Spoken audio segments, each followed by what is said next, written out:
SC Verma sound wave का numerical 68. Two electric trains run at a same speed of 72 km per hour along the same track and in the same direction with a separation of 2.4 km between them. The two trains simultaneously sounds brief whistles. A person is situated at a perpendicular distance of 500 meters from the track and is equidistant from the two trains at the instant of the whistling. If both the whistles were at 500 Hz and speed of the sound in air is 340 meter per second, find the frequency heard by the person. तो यहाँ पे दो train दी हुई है, दोनों का same speed है 20 metre per second. अब एक ही ट्रैक पर वो दोनों चल रही है, लेकिन दोनों के बीच में डिस्टेंस जो है वो 2.4 किलोमीटर है. दोनों के बीच में मतलब इसका इंजन जहाँ पे विसल साउंड होगी और यहाँ का इंजन जो विसल साउंड होगी, ये इसके बीच में 2.4 किलोमीटर का सेपरेशन है. और वो ट्रेन का स्पीड हमें दिया 72 किलोमीटर पर आवर. हमने 5/18 से मल्टीप्लाई किया और उसका स्पीड 20 मीटर पर सेकेंड में कन्वर्ट किया. ये जो साउंड प्रोड्यूस कर रही है उसकी जो फ्रीक्वेंसी होगी वो 500 हर्ट्ज दोनों सोर्सेज की. और velocity of the sound in air 340 meter per second. और हमें कहा, और इस ट्रैक से परपेंडिकुलर बाइसेक्टर पर यहाँ पे 500 मीटर इतने डिस्टेंस पर एक आदमी पर्सन बैठा हुआ है. और इस तरह से बैठा हुआ है कि इस ट्रेन से जितना डिस्टेंस होगा और उस ट्रेन से जितना डिस्टेंस होगा, दोनों ही equidistance from both the train, मतलब both the sources equidistance पे होगा. और हमें बोला है कि find frequencies heard by person. तो पर्सन कौन कौन सी फ्रीक्वेंसी हर्ड करेगा, ये जो साउंड प्रोड्यूस करेगा उसके साउंड के कारण जो फ्रीक्वेंसी होगी वो उसके तरफ आएगी, वो μ1 डैश अपरेंट फ्रीक्वेंसी कहते. और ये जो ट्रेन उससे दूर जा रही है, रिसीड हो रही है, उसने जो साउंड प्रोड्यूस किया वो साउंड भी वो सुन रहा है, तो उसकी फ्रीक्वेंसी μ2 डैश अपरेंट फ्रीक्वेंसी 2. इस तरह से हमें दोनों फ्रीक्वेंसी फाइंड करनी है. मतलब डॉपलर इफेक्ट का इक्वेशन तो यूज करना ही है. तो पहले डॉपलर इफेक्ट का formula to find current frequency, तो वो लिख देते हैं. तो वो कितना होगा, is equal to velocity of the sound plus minus velocity of the observer divided by velocity of the sound at your source. और ये नेचुरल फ्रीक्वेंसी जो ट्रेन एक्चुअली प्रोड्यूस कर रही है. अब पहले इसकी केस लेते हैं. मतलब ये यहाँ पे μ1 डैश फाइंड करने वाले, यहाँ पे इसके साउंड से μ2 डैश फाइंड करने वाले. तो μ1 डैश के लिए v प्लस माइनस, अब ऑब्जर्वर जो है वो रेस्ट में है, तो इसके लिए तो 0 आ जाएगा, divided by v plus minus, तो इसका तो कुछ ठीक है, प्लस माइनस 0. अब सोर्स, अब ये सोर्स जो होगा मतलब ये क्या हो रहा है, ये जो डिस्टेंस है, जैसे इधर आएगा डिस्टेंस कम होगा, इससे यहाँ से यहाँ पे आएगा डिस्टेंस कम होगा, मतलब ये ट्रेन अप्रोच हो रही है इस सोर्स, इस पर्सन के तरफ वो अप्रोच हो रही है. तो यहाँ पे अप्रोच हो रही है मतलब फ्रीक्वेंसी बढ़ने वाली, तो डिनोमिनेटर कम करना है, तो ये माइनस देंगे, इधर माइनस देंगे. और वेलोसिटी ऑफ द सोर्स की वेलोसिटी आदमी की तरफ मतलब ऑब्जर्वर की तरफ, तो कितनी है, हमें दी है vs 20 किलोमीटर, ये इस डायरेक्शन में दी है, लेकिन हमें फाइंड करना है इस पर्सन की तरफ, मतलब ऑब्जर्वर की तरफ, इस तरफ फाइंड करनी है. तो वो vs नहीं होगी, vs तो इस डायरेक्शन में है और हमें चाहिए इस डायरेक्शन में, मतलब सपोज ये एंगल थीटा है और ये वेलोसिटी ऑफ द सोर्स है, तो ये कितनी होनी चाहिए, vs cos थीटा उसकी एडजेसेंट साइड है.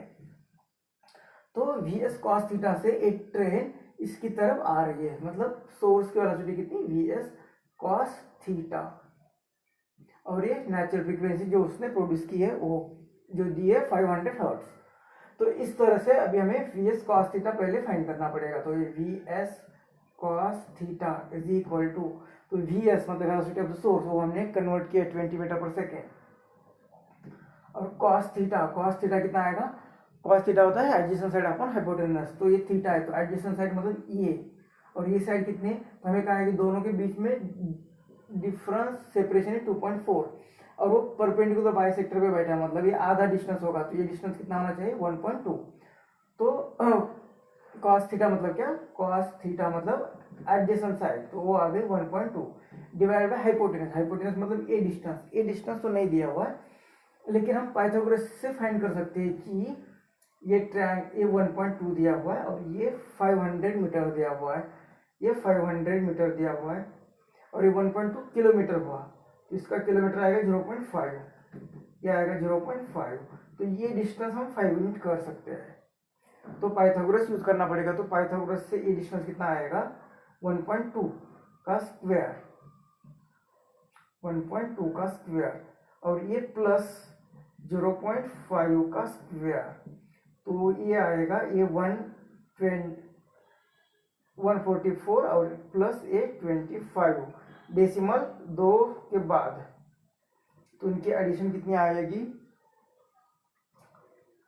इनकी एडिशन आएगी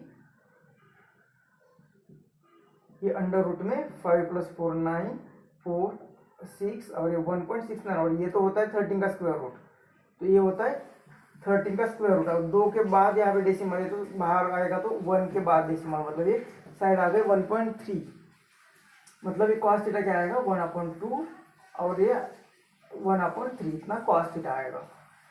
तो VS cos थीटा कितना आएगा 20 × 1.2/1.3, तो इतना आएगा VS cos थीटा, तो ये वैल्यू यहाँ पे पुट करनी है। तो ये μ1 is equal to V velocity of the sound, वो दी है हमें 340 divided by 340 minus VS cos theta, तो ये VS cos थीटा कितना आएगा, दोनों साइड में डेसिमल है तो डेसिमल चले जाएगा, तो 12 2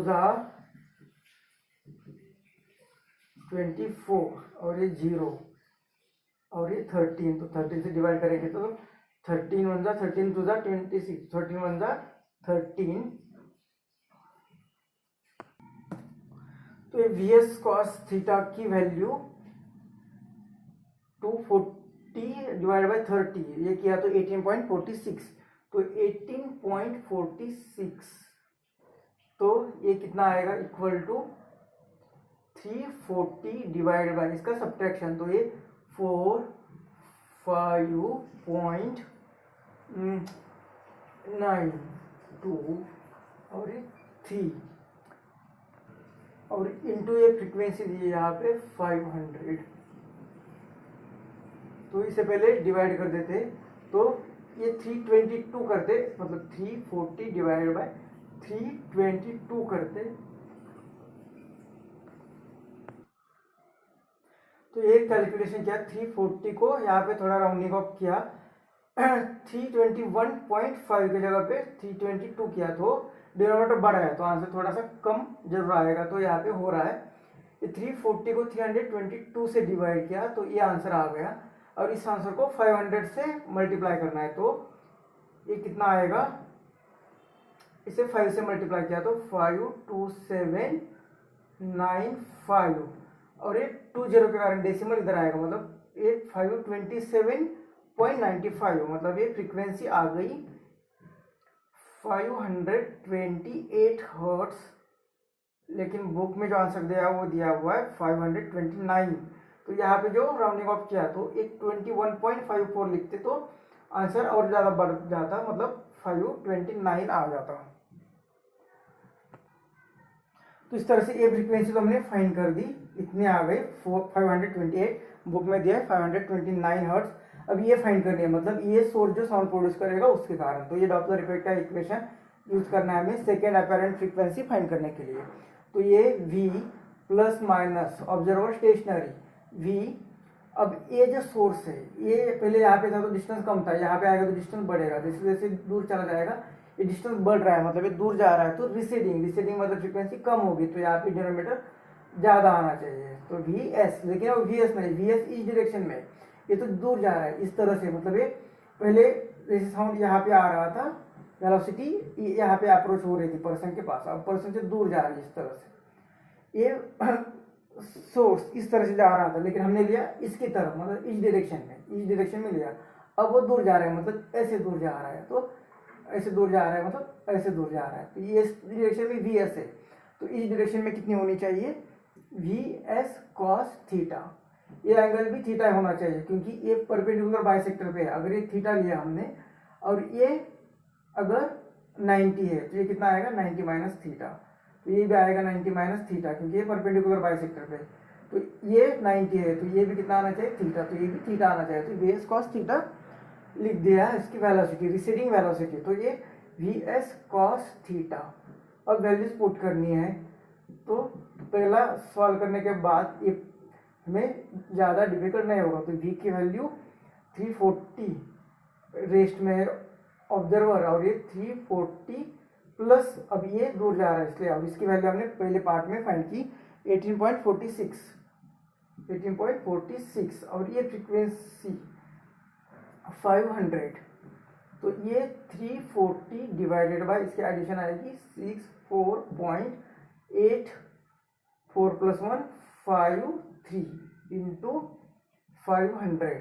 तो यहाँ पे भी 340 को फिर से अप्रोक्सीमेट करते 358 ही रखते हैं क्योंकि ये 6 ज़्यादा है तो ये 5 तो 359। तो फिर से पहले जैसे आंसर में थोड़ा सा अप्रोक्सीमेशन आया था इस तरह से आएगा। तो जैसे पहले पार्ट किया उस तरह से करते तो ये आ रहा है 474 हर्ट्ज।